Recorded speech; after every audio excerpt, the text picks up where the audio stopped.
is I'm not an expert in education. I come from the corporate sector. And the second disclaimer is I approached my journey with PFP being very selfish. I approached it with the mindset that there had to be something in it for me to keep me going. Otherwise, it's a long journey. Otherwise, it wouldn't work. So just some 3 or 4 things I want to share with you today. And the first one being just some first thoughts and talks between myself and the school principal. I'll tell you a little bit more about the school just now. And then just unpacking very briefly at a high level the management tool that we used to try and find solutions to some of the challenges. And then just some sort of publicity that we got. So the school I'm with is H.J. Kronenberg. They're out in Kensington. It's about 20 or so teachers with about 560 learners. And the school's doing fairly well. If you visit the school, your first impression is that it's well organized, it's very disciplined. And the school is situated in an industrial area. And Kensington is the area that people like Trevor Manuel, the former Minister Trevor Manuel, as well as business leaders like Edward Kieswetter come from. That's just a picture of the school. As you can see, it's got a beautiful view of the mountain at the back. So when we started out towards the end of October, myself and Neil Cupido, the school principal, we had a long conversation. Probably the first 3 or 4 meetings were spent on trying to understand what do we want to get out of this partnership. Because the reality is you can easily digress into the poor performance of the Stormers or the Western Province in a rugby club. You can talk about the weather. You can talk about all sorts of nonsense in that first hour and never get to the real issues. Keeping in mind that I, on average, spend 60 to 90 minutes every second week with the school. So as soon as we got to 60 minutes, I got jittery because I have to get back to the office. I've got a long day ahead of me, so I would typically leave home just after 7. I stay in the northern suburbs, sit in traffic for half an hour, get to the school by 8, try and leave just after 9 to be back at the office before 10. Because once I'm at the office, I'm there. I'm not going to leave again.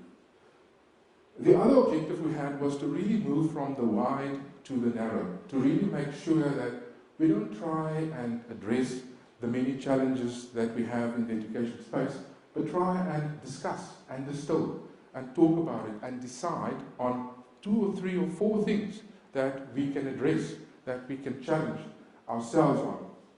And then I got a lot of support from you, from the SMT, from my fellow colleagues on the PFP program to understand some of the broader challenges in the education space. And the key thing is, while we spent lots of time trying to distill some of the issues, in every contact session with you, there was also time set aside to discuss some issue at the school, some issue with the teacher, some issue with the parents not being involved, some issue with the wider community not playing a part, and so forth.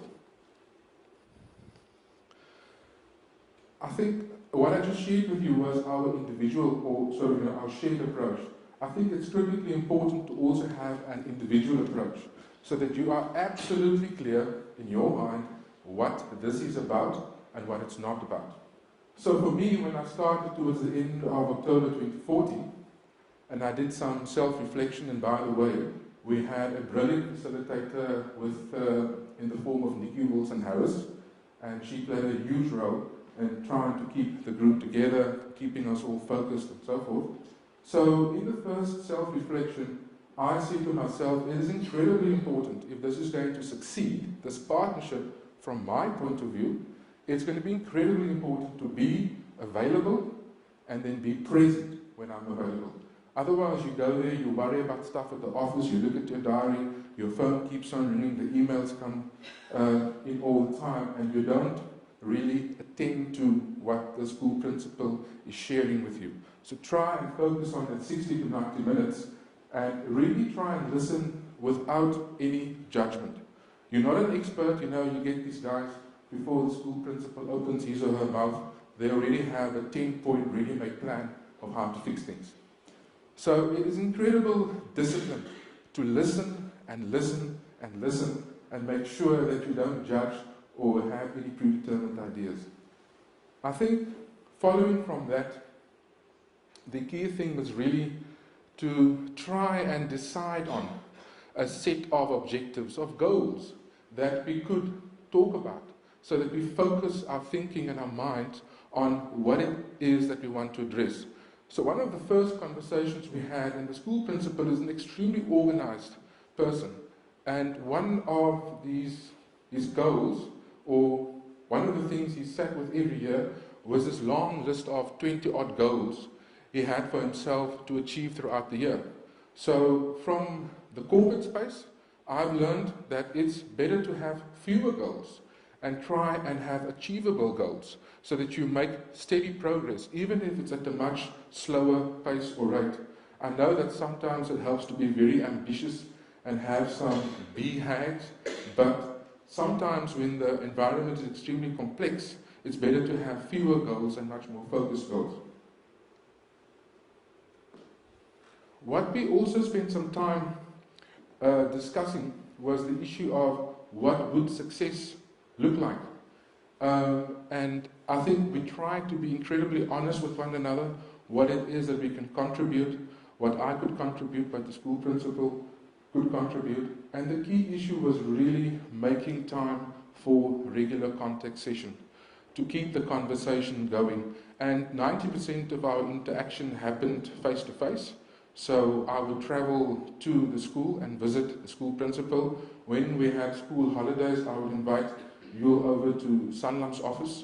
I think in December 2014, we spent probably, after the schools closed and the school holidays, we spent about a week talking about the balanced scorecard and trying to get stuff on paper and trying to be focused. So, and really the key thing is deciding on what really matters. What is absolutely important for the school? Some of these guys walk in with big plans of how they want to change the world. That's also great. There's no problem with that. But I was very mindful that once my relationship with the school comes to an end, I need something tangible. I need something clear that we've either built this, or we've improved the pass rate, or we have better involvement from parents, or we have greater involvement from the community. And then I think it was absolutely important to have a clear vision, a shared vision, underpinned by a strong plan, and then time and energy to deal with the secondary issues. The secondary issues I see as those issues that are not at first sight important or obvious, but they have the potential to derail the entire plan. So you have to attend to them as you keep on talking. So after probably about the first 6 contact sessions, I thought very hard and long what would really work for us to sort of have a tool in place that would allow us to keep our conversations focused, but for us to have something to build on every time we meet and we talk. And I'm not sure if you're familiar with the balanced scorecard. It was a management tool developed, I think, in the 70s or 80s by Norton and Kaplan. It's typically used in all management studies, MBA studies in particular, and it allows you to really concentrate or focus some of the key challenges. And it's made up of 4 broad themes. I'll go through it just now. But we decided that it's probably important to give that a go.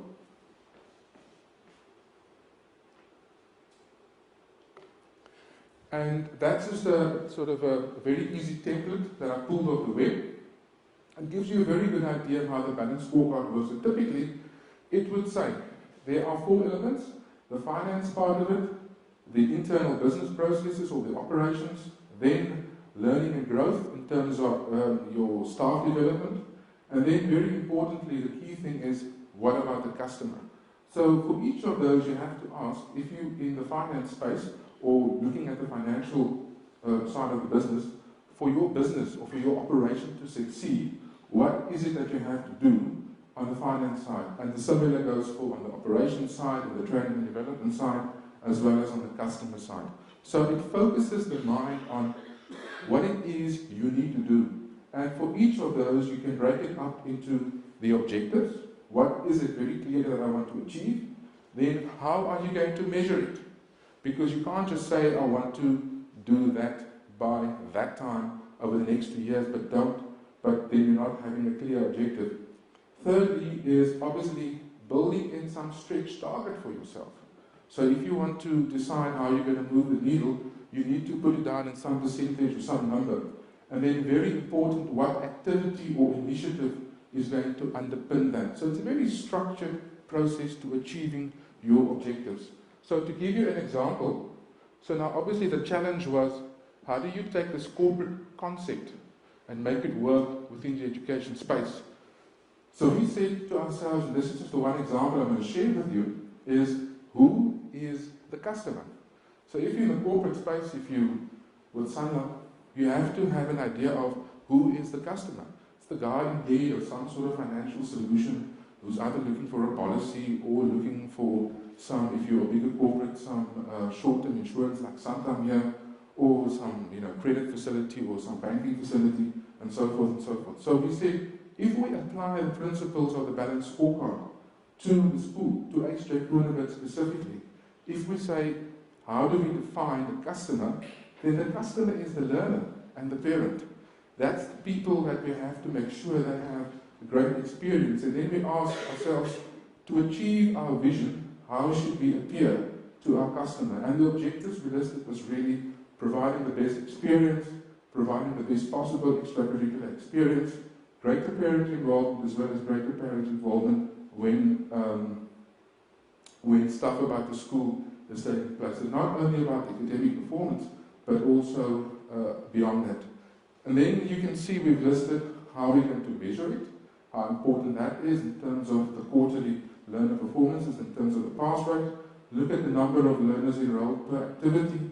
Look at the parents signing learners' homework. It's really basic stuff. So some of these things are already taking place. It's not new things, but it's the way you structure and package them to lead you to a much more clearly defined goal. If I move on to the next one, the target, we said from grade 1 to 3, there's specific targets we want to achieve, then there's specific subjects, and then there's also in terms of targets for the parents, trying to get to 50% of parent involvement, etc. And then underpinning all of that, if you have this dream, if you have this goal, what is the initiative that you're going to embark on? What are you going to do? And we said, we are going to do a few things. First one is recognize learner performance and continuously at the weekly assembly. We were going to introduce drama and table tennis. We're going to communicate the objectives to the SMT, as well as the last one involve the school governing body. So it's not fancy stuff. It's not high-level, out-of-this-world type of objectives. A lot of these things the school already did. All we wanted to do was repackage them to make it clear around what it is we want to achieve. So just some publicity. My colleague here in front, Francois, they sponsored us, and within the Sanlam environment, we have a staff magazine that's distributed to about 6,000-7,000 people across the country and internationally as well. And they just did a little bit of a story about the success of the partnership. And so that's really just sharing my experience. Like I said, I'm not an education expert. I addressed a lot of this from my point of view. And although the partnership ended December last year, it's still continuing. At the moment, we're trying to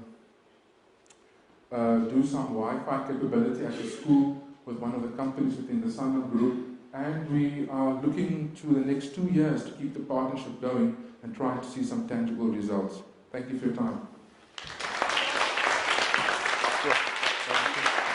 Thank you.